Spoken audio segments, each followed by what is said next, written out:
आज इस वीडियो में महर्षि पतंजलि कृत योग दर्शन में वर्णित अष्टांग योग का वर्णन कर रहे हैं, जो कि इस शास्त्र के अध्याय 2 के साधन पाद में वर्णित है। महर्षि पतंजलि ने योग दर्शन के प्रथम पाद के दूसरे सूत्र में ही योग की परिभाषा और स्वरूप बता दिया है। योगा चित्त वृत्ति निरोध है, अर्थात चित्त वृत्तियों को नियंत्रण कर लेना अथवा रोक लेना ही योग है। यह सूत्र संपूर्ण योग दर्शन का मूल आधार है। यदि चित्त की वृत्तियां एकाग्र ना होंगी तो मन संसार में चारों ओर भटकता ही रहेगा और ईश्वर का दर्शन, साक्षात्कार और सम्मिलन कुछ ना हो सकेगा।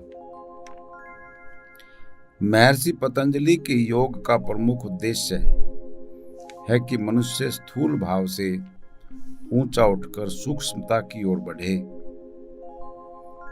मानव की चित्त वृत्तियां ही भौतिक जगत के पदार्थों को ग्रहण करने वाली अर्थात उनमें लिप्त होने वाली ही होती हैं।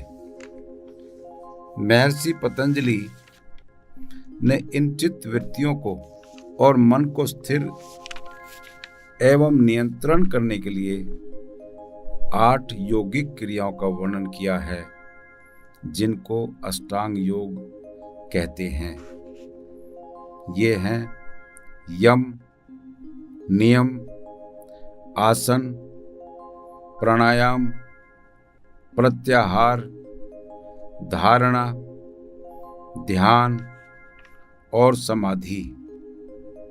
ये 8 यौगिक क्रिया हैं, जिनमें यम तो 5 प्रकार के हैं, जिनका नाम है अहिंसा, सत्य, अस्तेय, ब्रह्मचर्य और अपरिग्रह।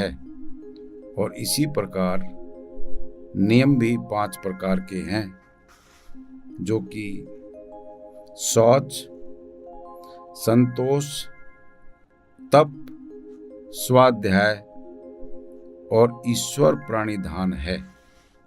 इन सभी 8 योगिक क्रियाओं अथवा अष्टांग योग का वर्णन महर्षि पतंजलि की योग दर्शन शास्त्र के दूसरे अध्याय यानी साधन पाद में वर्णन किया है, जिनका वर्णन इस प्रकार है। तप, स्वाध्याय और ईश्वर शरणागति ये तीनों क्रिया योग हैं। यह क्रिया योग समाधि की सिद्धि करने वाला और अविद्या आदि क्लेशों को क्षीण करने वाला है।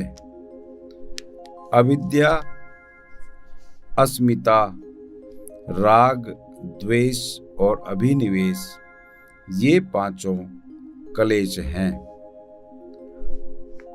प्रसुप्त, शिथिल, दबे हुए और कार्य प्रवृत्त अस्मिता, राग, द्वेष तथा अभिनिवेश क्लेशों की उत्पत्ति भूमि अविद्या है।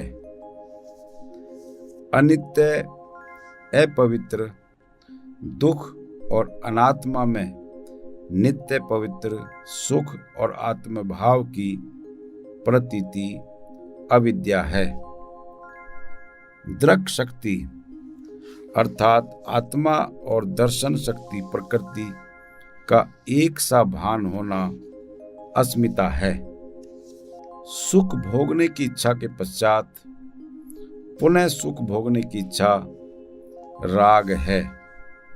दुख की प्रतीति के पीछे रहने वाला क्लेश द्वेष है। जो परंपरागत स्वभाव से चला आ रहा है एवं जो मूढ़ों की भांति विवेकशील पुरुषों में भी विद्यमान है, वह मरण भय रूप क्लेश अभिनिवेश है। वे पूर्वोक्त पांचों क्लेश क्रिया रोग से सूक्ष्म किए जाकर चित्त को अपने कारणों में लौटा देने से नष्ट करने योग्य है।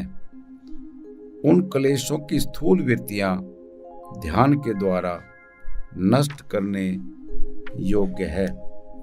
वर्तमान और भावी जन्मों में भोगने योग्य कर्मों की वासनाओं अर्थात कर्म संस्कारों का समुदाय का मूल क्लेश है। मूल के विद्यमान रहने तक उसके परिणाम स्वरूप जाति अर्थात पुनर्जन्म, आयु और भोग प्राप्त होते हैं। वे जन्म, आयु और भोग हर्ष और शोक रूप फल को देने वाले होते हैं, क्योंकि उनके पुण्य कर्म और पाप कर्म दोनों ही कारण हैं। परिणाम दुख, ताप दुख और संस्कार दुख, ऐसे तीनों प्रकार के दुख सब में विद्यमान रहने के कारण और तीनों गुणों सत्व रज तम की वृत्तियों में परस्पर विरोध होने के कारण विवेकी के लिए सब के सब दुख रूप ही हैं। आने वाला दुख नष्ट करने योग्य है। दृष्टा और दृश्य का संयोग दुख का कारण है। प्रकाश, क्रिया और स्थिति जिसका स्वभाव है, भूत और इंद्रियां जिसका स्वरूप है, पुरुष के लिए भोग और मुक्ति का संपादन करना ही जिसका प्रयोजन है, ऐसा दृश्य है। विशेष, अविशेष, लिंग मात्र और अलिंग ये चार गुणों की अवस्थाएं हैं। चेतन मात्र अर्थात आत्मा, दृष्टा यद्यपि स्वभाव से सर्वथा शुद्ध निर्विकार है, तो भी बुद्धि वृत्ति के अनुरूप देखने वाला है। उक्त दृश्य का स्वरूप उस दृष्टा अर्थात आत्मा के लिए ही है। सिद्ध पुरुष के लिए यह दृश्य नष्ट होता हुआ भी अन्य साधारणों के लिए वह नष्ट नहीं हुआ है। स्वशक्ति अर्थात प्रकृति और स्वामी शक्ति अर्थात पुरुष के स्वरूप की प्राप्ति के लिए ही इन दोनों का संयोग हुआ है। उस संयोग का कारण अविद्या है। इस अविद्या के अभाव में संयोग का अभाव हो जाता है।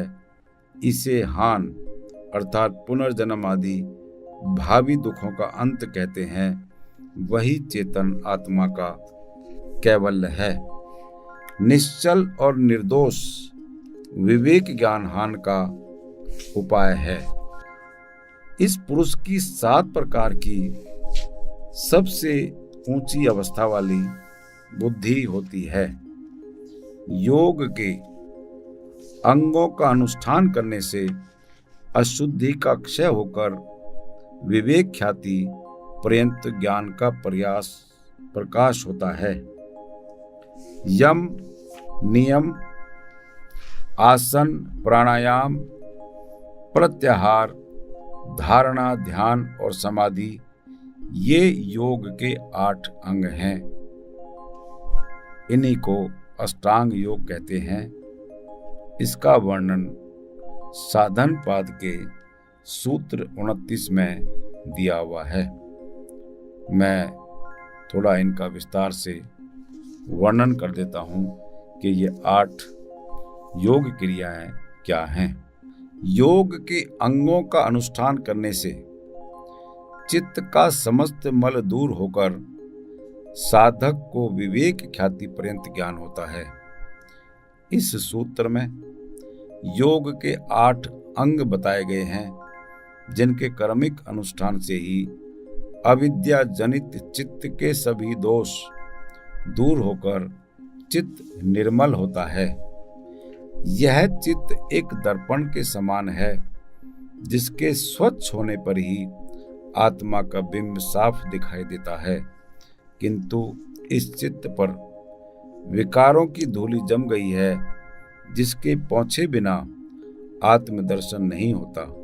अथवा यूं कहा जा सकता है कि चित्त में वासना के कारण वृत्तियों की तरंगें निरंतर उठ रही हैं, जिनके शांत हुए बिना आत्मा का बिंब नहीं दिखाई देता। इस धूलि को साफ करने के लिए चित्त के सभी अंगों को स्वच्छ करना है। इन्हें स्वच्छ करने के लिए ही योग के ये 8 अंग हैं, जिनका अनुष्ठान करना आवश्यक है। ये अंग हैं यम, नियम, आसन, प्राणायाम, प्रत्याहार, धारणा, ध्यान और समाधि। इन्हें क्रम से साधने पर चित्त भी शुद्ध होता जाता है तथा प्रत्येक के साथ उपलब्धि होती जाती है। यम के सामने से बाह्य आचरण संबंधी सुधार होता है। नियमों से भीतर का सुधार होता है। आसन से शरीर की शुद्धि होती है। प्राणायाम से श्वास की शुद्धि होती है। प्रत्याहार से इंद्रियां शुद्ध होती है। धारणा से मन शुद्ध होता है। ध्यान से अस्मिता में सुधार होता है तथा समाधि में बुद्धि चित्त का सुधार होता है। इन सब की शुद्धि से चित्त निर्मल होकर सत्य स्वरूप आत्मा का ज्ञान होता है। ये 8 सीढ़ियां हैं, जिन पर चलकर ही योग लाभ प्राप्त होता है। दुनिया में जितने भी योग मार्ग हैं, वे सब इन्हीं के अंतर्गत आ जाते हैं। अब सूत्र 30 में 5 प्रकार के यम का वर्णन किया गया है, जो कि इस प्रकार है। अहिंसा, सत्य, अस्तेय अर्थात चोरी न करना, ब्रह्मचर्य, अपरिग्रह अर्थात संग्रह न करना, ये 5 प्रकार के यम हैं। अब मैं इनका थोड़ा विस्तार से वर्णन करता हूं। योग के 8 अंगों में पहला यम है, जो बाह्य आचरण संबंधी सुधार करता है। व्यक्ति का आचरण शुद्ध होने से उसका मन शुद्ध होता है तथा अच्छे संस्कार बनते हैं। अपनी मर्यादा में रहने से दूसरों के द्वारा की गई प्रतिक्रिया से वह बच जाता है। ये यम 5 हैं। प्रथम है अहिंसा। अहिंसा का बड़ा व्यापक अर्थ है। किसी को नहीं मारना ही अहिंसा नहीं है, बल्कि मन, वचन एवं शरीर से किसी भी प्राणी को कभी किसी भी प्रकार किंचित मात्र भी दुख न पहुंचाना ही अहिंसा है। दूसरा है सत्य। इंद्रिय और मन से जैसा देखना, सुना या अनुभव किया गया है, उसे वैसा ही कहना सत्य कहलाता है। ऐसा सत्य प्रिय तथा हितकर भी होना चाहिए। अप्रिय तथा अहितकर सत्य हो तो भी नहीं बोलना चाहिए, क्योंकि इससे दूसरों को दुख होता है। जो हिंसा है, कपट और छल रहित व्यवहार ही सत्य व्यवहार है। तीसरा यम है अस्तेय। अस्तेय का अर्थ है चोरी न करना। छल से, धोखे से, झूठ बोलकर, बेईमानी से किसी भी प्रकार दूसरे के स्वत्व का अपहरण करना चोरी है। जिस पर स्वयं का न्यायोचित अधिकार नहीं है, उसे लेना भी चोरी है। घूस लेना, सरकारी धन की चोरी करना, टैक्स की चोरी करना, झूठे बिल बनाकर सरकारी धन को नाजायज तरीके से प्राप्त करना आदि भी चोरी है। इस प्रकार के धन को ना प्राप्त करना ही अस्तेय है। यह भी आचरण शुद्धि है। चौथा यम है ब्रह्मचर्य। मन, वाणी तथा शरीर से मैथुन का परित्याग कर वीर्य रक्षा करना ही ब्रह्मचर्य है। साधक का परित्याग कर वीर्य रक्षा करना ही ब्रह्मचर्य है। साधक को इन सब से बचना चाहिए। योग साधना में इसका विशेष महत्व है। यही ऊर्जा योग उपलब्धि में सहायक होती है। पांचवा यम है अपरिग्रह। योगी को सात्विक जीवन व्यतीत करना चाहिए। आवश्यकता से अधिक धन एवं सामग्री का परिग्रह करने से मन कई प्रकार की उलझनों में पड़ जाता है, जिससे वह स्थिर नहीं रह सकता। स्थिर हुए बिना योग साधना संभव नहीं है। इन आचरणों के पालन से ही बाह्य शुद्धि होती है, जिससे साधना में सहायता मिलती है। उक्त यम जाति, देश, काल और समय की सीमा से रहित सार्वभौम होने पर यह महाव्रत हो जाते हैं। अब सूत्र 32 में 5 प्रकार के नियमों का वर्णन है। ये हैं शौच अर्थात पवित्रता, संतोष, तप, स्वाध्याय और ईश्वर शरणागति। ये 5 नियम है। यमों के पालन से बाह्य शुद्धि होती है, तो नियमों के पालन से भीतर की शुद्धि होती है। ये नियम है शरीर, वस्त्र, मकान की पवित्रता, न्यायपूर्वक धन प्राप्त करना, शुद्ध एवं सात्विक भोजन करना, सबके साथ पवित्र बर्ताव करना, विचारों को शुद्ध रखना, मैत्री भावना को बढ़ाना, राग, द्वेष, ईर्ष्या, घृणा, क्रोध आदि मलों का नाश करना, यह भीतर की पवित्रता है। इसे शौच कहा जाता है। दूसरा नियम है संतोष। जिस अवस्था परिस्थिति में रहना पड़े उसे संतुष्ट रहना। कर्तव्य कर्म करते हुए जो कुछ प्राप्त हो जाए उसी में निर्वाह करना। वासनाओं को अधिक ना बढ़ाना, उन्हें सीमित रखना, किसी प्रकार की कामना अथवा तृष्णा ना करना, दूसरों की संपदा देकर ईर्ष्या ना करना ही संतोष है। इनसे वृत्तियां शांत होती है। इनके सिवाय तप, स्वाध्याय तथा ईश्वर प्राणिधान भी नियम है, जिनका वर्णन पहले ही किया जा चुका है। अगला सूत्र, जब वितर्क यानी यम नियमों के विरोधी भाव इन यम नियमों के पालन में बाधा पहुंचावे, तब उनके प्रतिपक्षी विचारों का चिंतन करना चाहिए। यम और नियमों के विरोधी हिंसा आदि भाव वितर्क कहलाते हैं। ये 3 प्रकार के हैं: स्वयं किए हुए, दूसरों से करवाए हुए और अन्यों के किए हुए का समर्थन करना। इनके कारण लोभ, क्रोध और मोह है। इनमें भी छोटा, मध्यम और अधिमात्रा में भेद वाले हैं। ये दुख और अज्ञान रूप अनंत फल देने वाले हैं। इस प्रकार विचार करना ही प्रतिपक्ष की भावना है। अहिंसा की दृढ़ स्थिति हो जाने पर उस योगी के समीप सब प्राणी वैर का त्याग कर देते हैं। सत्य की दृढ़ स्थिति हो जाने पर उस योगी में क्रियाफल के आश्रय का भाव आ जाता है।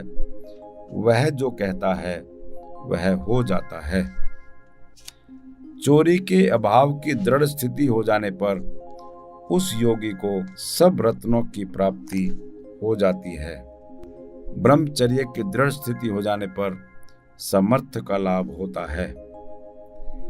अपरिग्रह की स्थिति हो जाने पर पूर्व जन्म कैसे हुए थे इसका ज्ञान हो जाता है। शौच यानी पवित्रता के पालन से अपने अंगों से वैराग्य यानी घृणा और दूसरों से संसर्ग न करने की इच्छा होती है। इसके सिवाय शौच से अंतःकरण की शुद्धि, मन में प्रसन्नता, चित्त की एकाग्रता, इंद्रियों का वश में होना और आत्मदर्शन की योग्यता भी होती है। संतोष से उत्तम से भी उत्तम सुख की प्राप्ति होती है। तप से अशुद्धि का नाश हो जाने पर शरीर और इंद्रियों की सिद्धि हो जाती है। स्वाध्याय से इष्ट देवता का साक्षात्कार होता है। ईश्वर प्रणिधान से समाधि की सिद्धि हो जाती है। स्थिर और सुखपूर्वक जिसमें बैठा जा सके वह आसन है। आसन अष्टांग योग की तीसरी क्रिया है। यम और नियम का वर्णन हम पहले कर चुके हैं। सूत्र 46 में इसका वर्णन है, जिसमें कहा है कि स्थिर और सुखपूर्वक जिसमें बैठा जा सके वह आसन है। उक्त आसन प्रयत्न की शिथिलता से और अनंत परमात्मा में मन लगाने से सिद्ध होता है। उस आसन की सिद्धि से सर्दी गर्मी, भूख प्यास, हर्ष विषाद आदि द्वंद्वों का आघात नहीं लगता। उस आसन की सिद्धि होने पर श्वास प्रश्वास की गति का रुक जाना ही प्राणायाम है। बाह्य, आभ्यंतर और स्तंभ वृत्ति वाला प्राणायाम देश काल और संख्या से देखा गया लंबा और हल्का होता है। बाहर और भीतर के विषयों का त्याग कर देने से अपने आप होने वाला चौथा प्राणायाम है। उससे प्राणायाम के अभ्यास से ज्ञान रूपी प्रकाश को ढकने वाला अज्ञान का आवरण क्षीण हो जाता है। प्राणायाम की सिद्धि से मन में धारणा की योग्यता आ जाती है। जब इंद्रियों का शब्द आदि स्वयं विषयों से संबंध नहीं रहता, तब उनका चित्त के स्वरूप में तदाकार सा हो जाना प्रत्याहार है। इस प्रत्याहार से इंद्रियां पूर्ण वशवर्तनी होती है। चित्त का किसी एक देश स्थान में नासिकाग्र भाग, नाभि, हृदय कमल, भ्रिकुटी, सूर्य, चंद्र, ध्रुव आदि में ठहरना या ठहराना धारणा है। जहाँ चित्त को लगाया जाए उसी में वृत्ति का एक तार चलना ध्यान है।